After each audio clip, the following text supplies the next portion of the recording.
Hey everyone, so I am back. We've got our dough. It is almost 9:25. They've been sitting for 2 hours, so you can see it's got some bubbles in it, which is what we want. That's dough number 1. And then here's dough number 2. All right, so next up, we need to do this part first, is just drizzle some olive oil over the dough. And I usually do this first because I have a tendency to forget. I don't know why, but I am just going to put a few drops over it, just like that.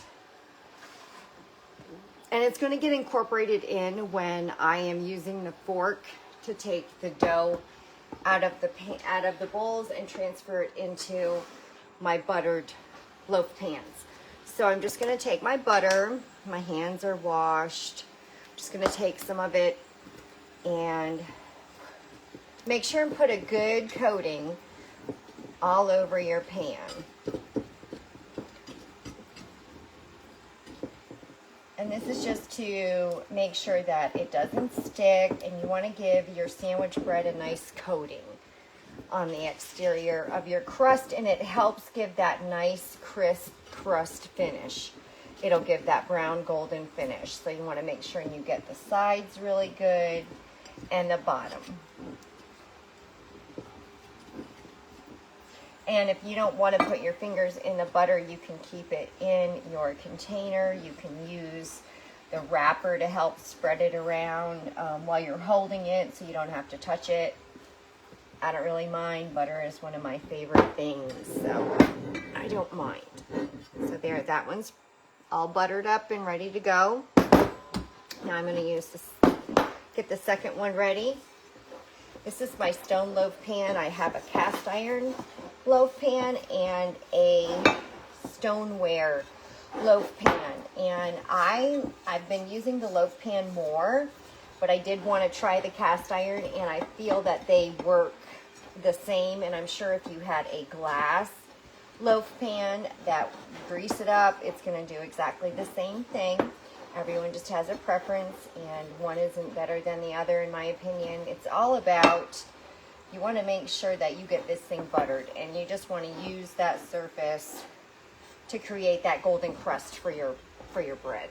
So that's ready. So I'm just going to rinse my fingers really quick, so I can use the fork to get that dough out.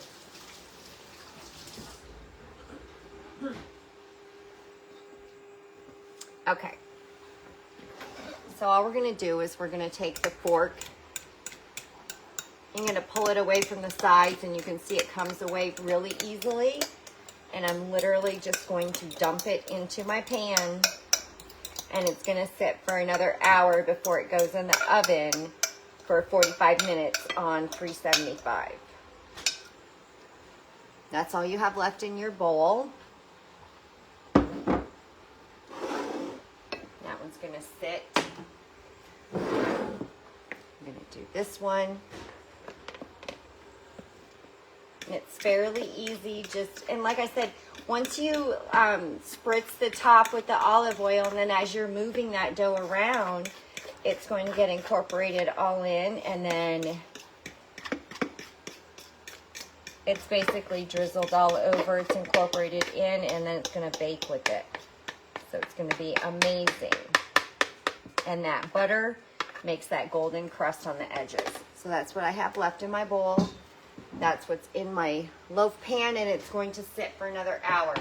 10:30, probably about 10 o'clock is when I turn the oven on to get it really nice and good and warm. While the breads are sitting over there, the oven's going to be heating, so it's going to help warm these up as well. So be back in an hour.